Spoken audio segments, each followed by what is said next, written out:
Happy Tuesday and welcome to Excellence in Everything Live. I am your favorite student success strategist, Linnita Hosten. Today we are going behind the genius, which is technically my segment, which I bring up or bring in guests who are doing like exceptional things and having like impact in their community. I call them genius because they're using their intellectual property to do something creative, which is the definition literally of a genius.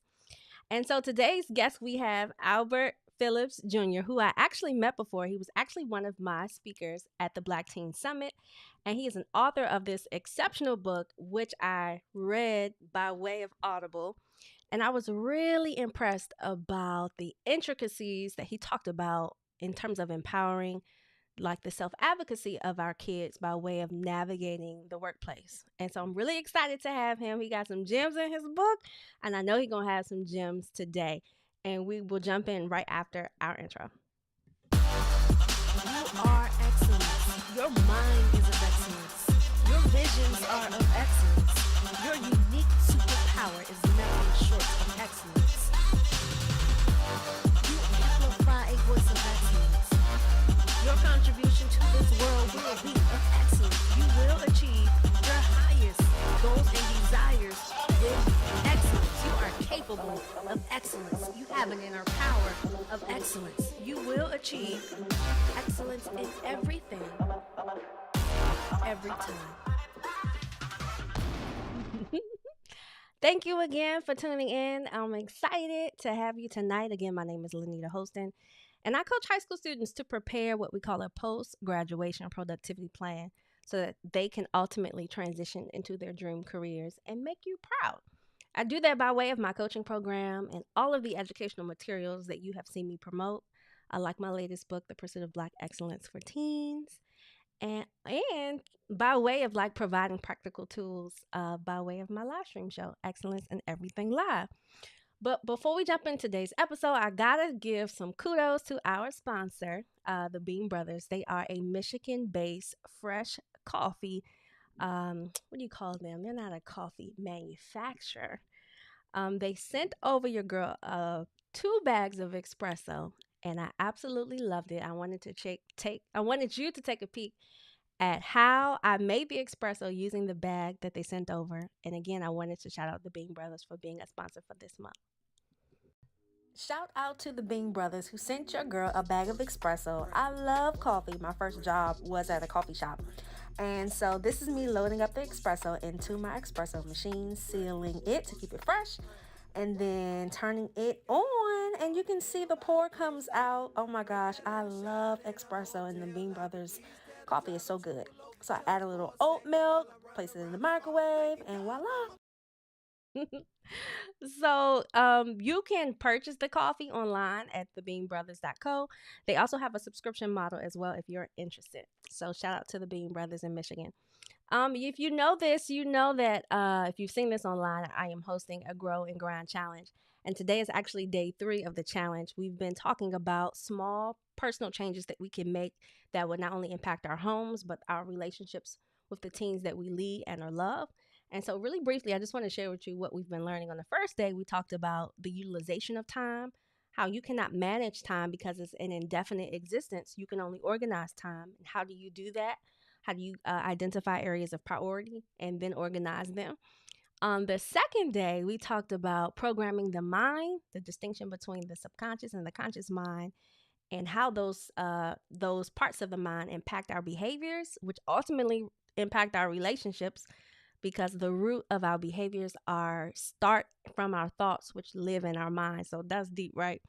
And then today we talked about like establishing our gatekeepers, which I call our boundaries. Boundaries control access to us. And so there are some boundaries that are necessary for us to create so that we can be proficient in the utilization of our time. And we can be a vessel's great contributions to our families and organizations. So tomorrow is the final day of the challenge, and we'll be talking about like how to have difficult conflict, no matter what the topic is or who you're talking to. And it's likely going to be my favorite out of them all. It's only 30 minutes. It's simply a masterclass. And so it's not too late for you to register if you're interested. So I just wanted to share that there. But that's all I have on the table before I turn it over to our very special guest, today, Albert Phillips Jr. Hey, Albert, how are you? Hey, hey, I'm blessed and I'm honored to be here with you. I'm super excited to have you. You are a pleasure to have at the Black Teen Summit. So insightful, lots of compliments. And then we also had an opportunity for you to share your book with those who are in attendance as well. And that was pretty cool. So for those of you, or for people who are watching and have never even heard of Albert, who is Albert Phillips Jr.? Yeah, so I am Baltimore bred. I'm a writer, I'm an entrepreneur, youth advocate, educator, and just a dope black man for sure. That you are. I agree. I agree with that. Tell us why you wrote Y'all Hiring. Tell us why you wrote that latest project. Yeah, so Y'all Hiring is my first book, self published book, came out in 2020. I wrote it because for a few different reasons. One, I wanted to put out a book. Like that was one of my goals, just like in life. I was like, I want to put out a book one day, and I thought about what is something that's closest to the work that I was doing in my community as far as workforce development, working with teens around the city on things like resumes and interviews, and then also other topics that go along workforce development as well. So that was one part of the motivation. Another part of it was again wanting just to produce a book. It's my first, certainly won't be my last, but it's something that I'm very proud to have put out. And I wanted to make something that was practical and easily digestible for teens and something that they can really put into action. And not something that's like 1,000 pages, but something that you can really get into Mm. wherever you feel most comfortable and get to work. One of the things that I took away from the book, and I mentioned this to you when we talked about it, but I did not expect for it to be so in depth of um, on specific topics in navigating the workplace that I did not learn until I was an adult. There were a lot of things I didn't learn or were even taught. So for you to be arming teens about things like navigating discrimination and thinking about your evaluation period, like all the things that we typically think about as adults, you were literally teaching them in a very practical, easy to understand way, and I love that. That was probably like my highlight of listening to the book, which was very easy to follow. So kudos to you on assembling that. Thank you.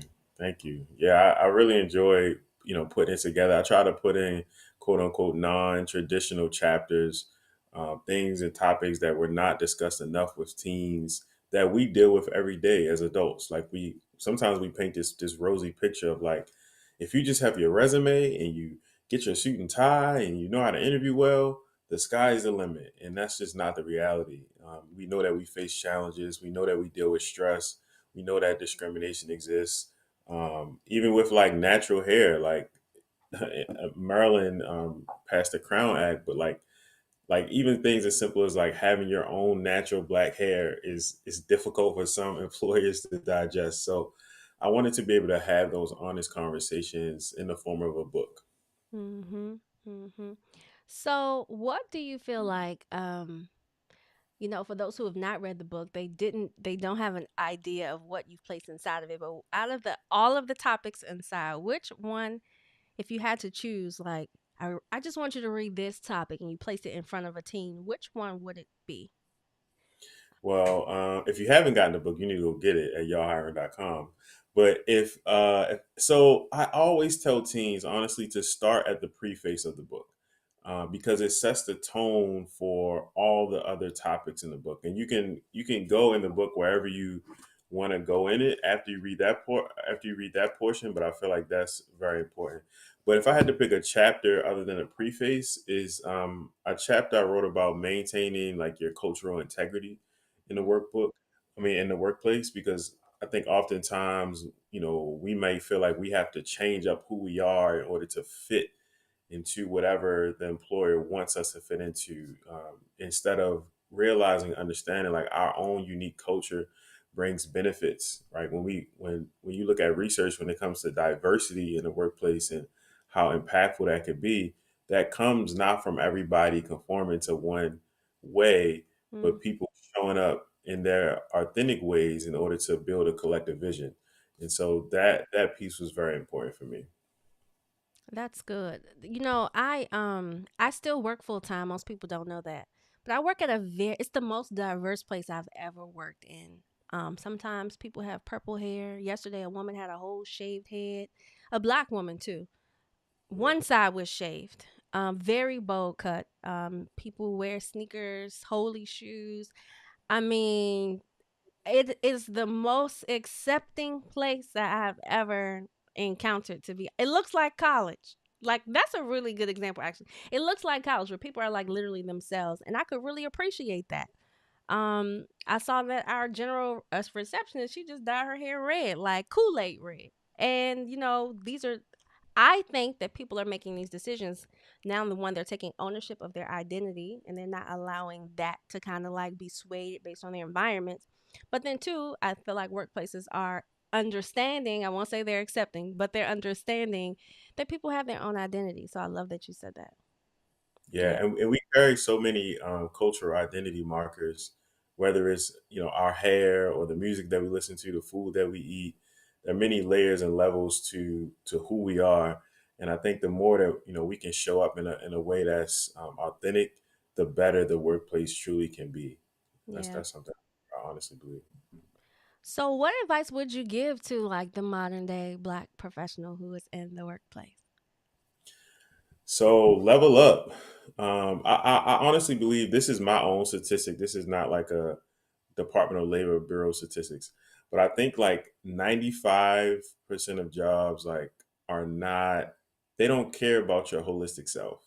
And Mm, so as a black professional, I think you need to care about your holistic self, mm, and know that you are more important than your job. I know that's hard for some of us to digest. They like, what? This is how I pay my bills. This is how I, pay down my debt, how I take care of my family. But you are a valuable asset. And so that's something that I honestly want all black professionals to know and to understand. And to also look into what are other ways that you can take advantage of your position outside of just your salary. So, are there travel opportunities? Are there scholarships? Do they have tuition reimbursement? Is there professional development that you can get? Are there credentials that you can earn?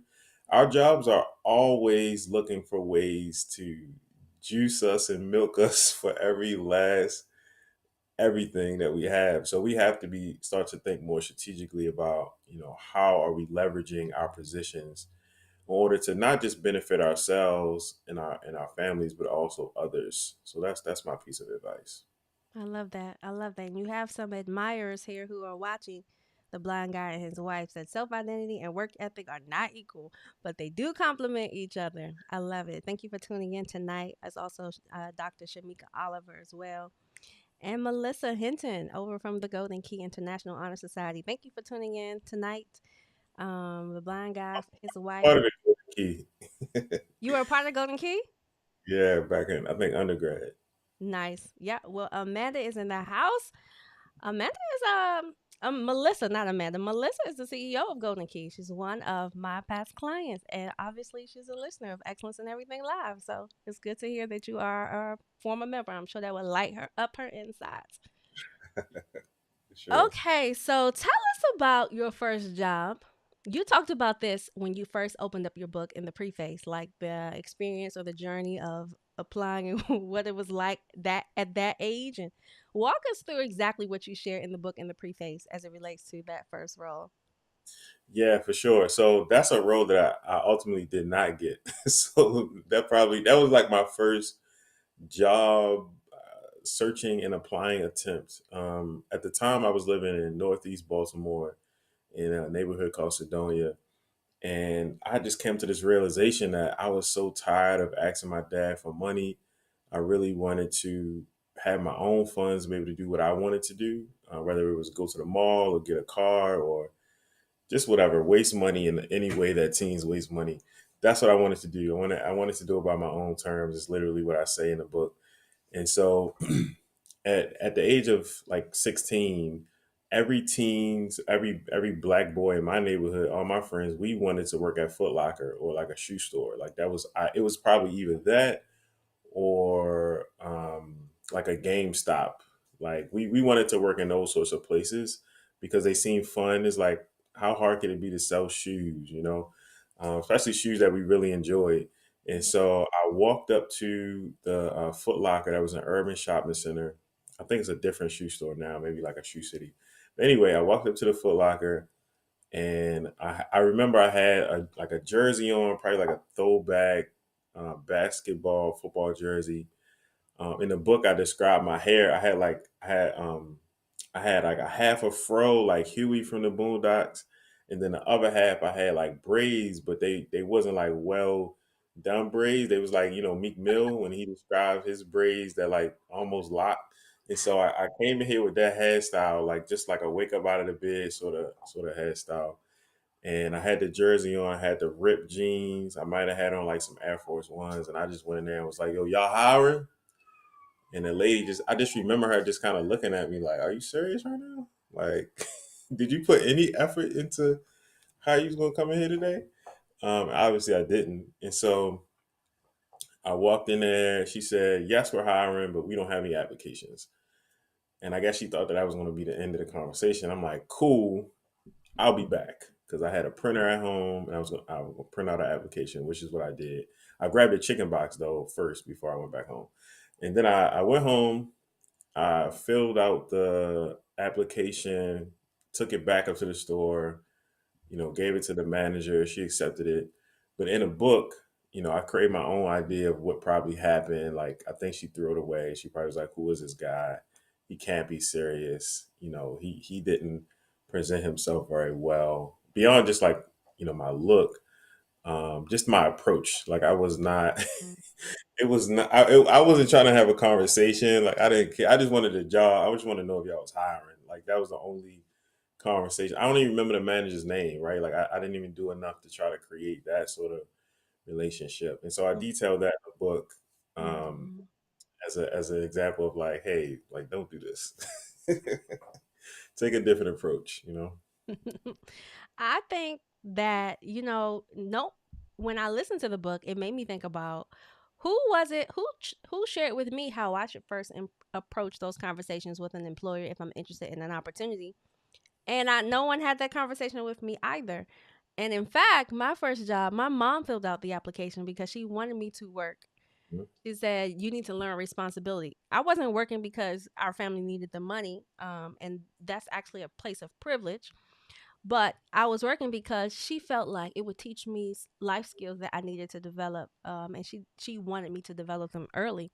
So she filled out my application to Starbucks. She's filled them out for Starbucks, Shoppers, and like a Walgreens. And I was like, I don't want to work in none of those places because, like you, I wanted to work at the mall, like where the cool things were happening. And she was like, "No, this is fine." And so Starbucks was the only place that called me back. And so that is where I landed. So it is true. Like, I wasn't taught how to, as we would say, maybe properly court a prospective employer that we may be considering. So, what would you tell someone? What would be a great way for them to like express their interest or to seek out employment opportunities? This is so funny that you asked me this question. Before I answer it, I think this goes back to the first question that you asked me of like, why did I write the book? And a part of it is what you are alluding to is that I don't believe that the systems and structures that are set up in our community are doing a good enough job at preparing our young people for employment. So that was also an added layer of why I wanted to put the book out. Um, just to go back real quick, but to go back to the question that you just asked. Um, so I was just talking to a young man about this. He's actually a student at Morgan State. Shout out to Morgan State, any of my Morgan State people here. But he's currently job searching. He told me that he filled out maybe 15, 20 applications since January, and he hasn't heard back from any employers. Um, and so he has this detailed sort of spreadsheet, which I commended him for having because I certainly did not have any spreadsheet, anything like that back in the day. And so I asked him, I said, just take me through your process of how you are applying and as you mentioned, like courting these jobs. He's like, I just filled out an application. And I was like, okay, what else? He was like, that's it. And so I had to mention to him, I said, that there are probably hundreds of people applying to whatever position that you just applied to. So if you're thinking like, Starbucks or Giants or Walmart, like there are literally hundreds of people who are trying to get that same position. And so, how are you showing some sense of distinction? Are you calling? Are you going up to the employer? Are you trying to make connections and figure out who the hiring manager is? Some employers have days and times where they are interviewing people on the spot for positions. Are you acquiring about if any of these sorts of opportunities are coming up? And so essentially, we landed on you could be doing more beyond just filling out that job application, which is like step one, right? Step zero, really. Really, really creating that relationship, that bond. Um, even now, I'm going back to grad school, and I'm thinking about how am I like I'm trying to get scholarship money and all of these different things, right? Which a lot of stuff is for undergrad students, so it's not as much for grad students. But financial aid, they know me pretty well now. We've had a number of different conversations, and so I think a similar approach when we think about job searching is like, how are you building those bonds? Do they know you? Are you coming at the top of mind? How are you presenting the skills? And the competencies that you have. All of these different things go into that process. Mm. So rich and definitely a great reminder. I don't think at that age the idea of competing with anyone was even on top of my mind. It was when I graduated undergrad. I was very aware that I was competing, but coming in as a rising or new professional, not so much. So really good insight to give the young man. My sister is she graduated last year. She's what we call a job hopper. She's looking for who is going to meet my needs, like where can I go to get the benefits that I want, who's going to give me the time autonomy. So she will leave hop. She's an interview master, okay? Mhm. So right now she always has multiple opportunities overlapping. One of the things that she said to me the other day was for the last role that she interviewed for, she said that the interviewer stopped her midway and said, "I don't need to hear enough. I already want you." And she said that it made her feel like assured that she was in the right field. And I told her that comes because your field hasn't changed. Like you haven't been hopping industries, you've been hopping opportunities, but you're very competent in your work. So you're in demand. And so when you show up for these interviews, even if you're 22, your presentation should appear like I'm in demand. And so Mhm. I love that, her chest is high and her head is straight and she's ready to negotiate. And she's 22. So imagine Okay, if she was like 27 or so. She's going to be on fire. that's dope. I She's gonna love be on that. fire. I want to acknowledge Blind White and his wife said that your story was hilarious when he's referring to the point where you mentioned that they might have threw your application away. And then he also added, job hopping has proven to be a better way to increase income. Listen, Yes. this is the time if you want to leverage your level of your IP, your intellectual property. This is a great time to do so. Were you about to add something, Albert? Yeah, I mean millennials, that's the way of the world right now, right? Like nobody's staying nowhere for 10 years, 20 years. Not my age and younger. I think, it's a very rare thing to do. People have, like you said, they've seen the benefits of going to different jobs and negotiating salary, thinking about is it remote, is it in person, right? Like all of these different variables come into place, and people ultimately, they want to be at a place where they feel like, you know, they feel whole, like they feel like they're making the money that they want to make. The culture is good. For a long time, we people have just been accepting what is right. But now with this great resignation piece, people are like, look, I'm tired of this. Like, if I got to go get a certificate, another degree, if I have to maybe travel a little further, I'm going to get something that I really want as opposed to something that I just have to have. Yeah, yeah. And Forbes talked a lot about it being the gig economy where you can literally monetize anything. There's so many ways to skin a cat. And so that fear of missing out or fear of like letting go is I wouldn't say it's coming to an end, but I don't think it's as prevalent. in the decision making for people staying and or leaving. But before we continue with the interview with Albert, I want to remind those of you who are watching, the calendar is open. I am available for speaking engagements, and I wanted to stop by and have you watch the speaker's promo just in case you're looking for a speaker for your upcoming event. When I came out, I said, I am excellence. My mind is of excellence. My visions are of excellence. That's not because I'm boastful. I am programming my subconscious mind. If you did not come from that, if you did not hear words like, you're capable, I'm proud of you, you can do it, I'm rooting for you, if you did not hear those words, it is likely what lives in your subconscious mind has to be reprogrammed. The things you see and say repeatedly will manifest. The things you say and see repeatedly will manifest. You can consciously be traveling to class, joining groups, and subconsciously underdeveloped in your confidence, your speaking abilities, your leadership skills. I challenge you, matter of fact, I dare you not to operate from a state of inactive consciousness. I dare you to be intentional about how you're operating this semester consciously.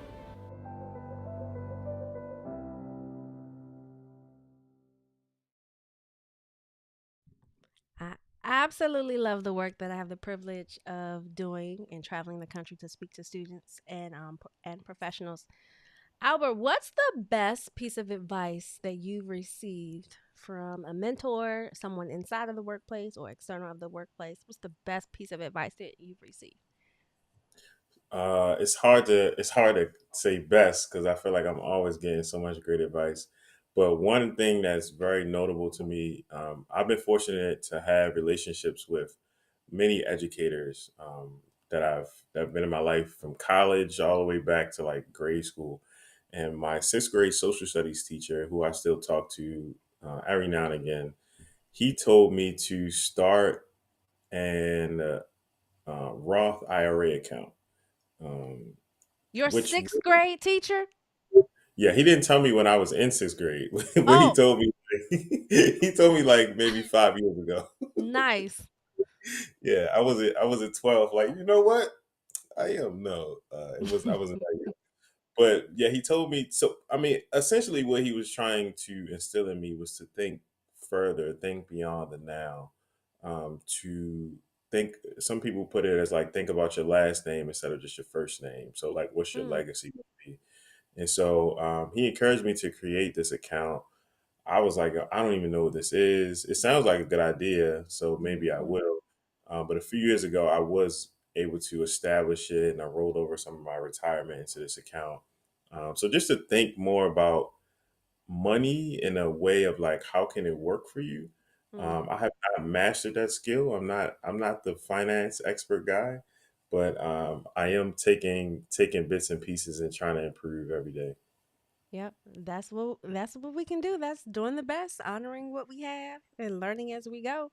What would you say who is a part of like your support village or your tribe? I'm always curious to hear when I meet what I call people who are operating in their own genius. Like who are the people who they go to as a form of support or their executive cabinet? Who is that for you? Yeah, family, friends, my therapist. Um, they're a strong group of folks. I feel like it's a tight knit. It's it's not 100 people, but there are certain people I can kind of go to for different things.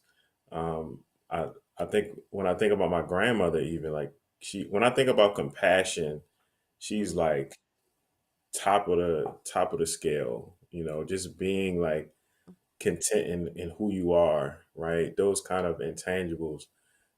She's a part of that system. She probably doesn't even know, but just our small conversations are very impactful. Like I said, I mentioned my therapist. She helps me feel like I'm on the right track. It's not the end of the world. Everything is not crashing and burning. Like you're yeah. actually making progress on things. And then, like I said, my dad, other friends and family members, I feel like I can kind of talk. I don't talk to everybody about everything, but Hmm. I have people like I can go to for certain advice. Like one of my friends the other day, um, I went to him about car advice because I'm not the most car proficient guy, and so he was able to give me some knowledge on that. So knowing where to plug and play people, I feel like is very important for me. I agree. And I also would agree that we don't have to know everything, but if our relationships are rich in knowledge, then by just the byproduct of being in connection, we're rich in knowledge. And I always tell the students that I coach, like, you should not be the smartest person in your circle because then you are not even a smart person. Smart people are always looking to be in connection with those who are growing and evolving. That never changes. So I love that. So let's transition into these sound off questions. Rapid fire. You only have 10 seconds to answer them. So this is not deep thought. Don't give us no like deep thinking.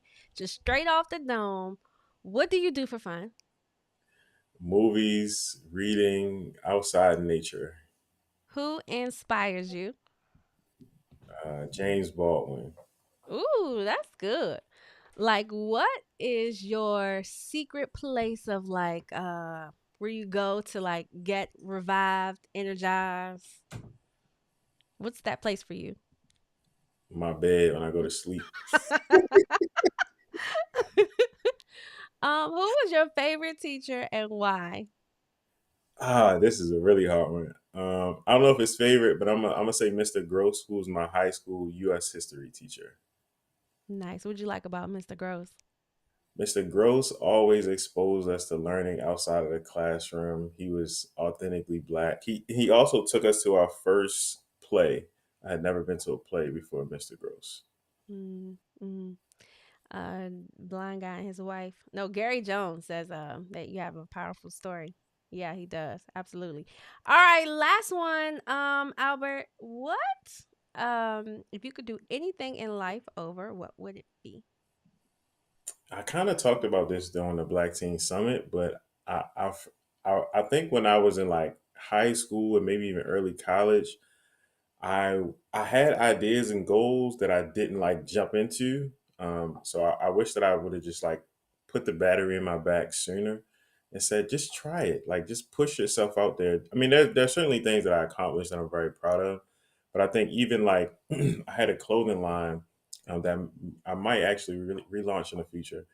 But I could have started it in undergrad, but let's wait a little bit longer. I eventually started a little bit later. So just different things like that, different ideas that I wish that I would have just like pushed myself to do earlier. And even in high school, my teachers wanted me to do more. They wanted me to be a part of like the student government and things like that. And so just being more involved in those ways. The illustration of I wish I would have put the battery in my back sooner. That's a powerful illustration. I love metaphors, but just a way of saying like I wish I would have attached myself to an external power source that could have given me the boost or the energy or the whatever Bugs Bunny and Sonic got to give them power to go a little faster. So I love that. Any last remarks that you would like to share or anything that you would like to leave with our viewers today as we close out? Yes, just I'm all about connection. Let's stay connected. You can find me on my website at albertphillipsjr.com. Find me on Instagram at the ambitious black guy. Check out my book, Y'all Hiring, a Black Teens Guide to Navigating Employment at y'allhiring.com. And hit me up. Let's stay connected. I love it. Well, thank you again for stopping by tonight's Beyond the Genius. It's good to pick a person's brain to see like their heart for their work and then for them to share their own personal stories in their childhood that impacted the work that they do today. So thanks for being a dope black man. Thank you so much for the invitation. Anytime. You're absolutely welcome. Well, you guys, that was our special guest for today. I'm really, really like, I'm really adamant about the people that I bring up. I don't just select anybody. I'm always looking for people who are challenging our current perspectives and are offering like a different angle to topics that we care about.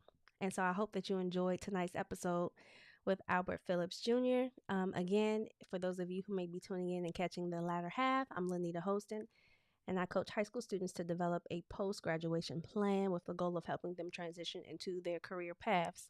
And so, obviously, navigating employment as a Black professional in the workplace is definitely a topic that I want to expose my audience to. There are several areas, even navigating the HR department, knowing what to ask, knowing your rights. Albert talks about that in his book too.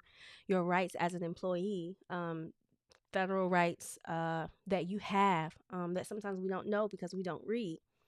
And so I thought he would be a great guest to bring on. The blind guy and his wife said he enjoyed us tonight. Thank you. Thank you so much for letting us know and for sticking in the entire night. All right, so that concludes this week's episode. Thank you again for tuning in to Excellence in Everything Live. I am your favorite student success strategist, and I will see you next Tuesday at 8:30 p.m. Eastern Standard Time. I love you, and there is absolutely nothing you can do about it. Again, if you did not catch the challenge, it is not too late. We got one more day left. You can register at linnitahosten.com/grow. Tomorrow we'll be talking about how to have those difficult conversations with ease. Gary, you're absolutely welcome. Thank you again for being a great guest, and I wish you have a awesome night. Let it be fruitful and productive. I'll see you guys next week. You are excellence. Your mind is of excellence. Your visions are of excellence. Your unique superpower is nothing short of excellence. You amplify a voice of excellence. Your contribution to this world will be of excellence. You will achieve your highest goals and desires with excellence. Excellence in everything.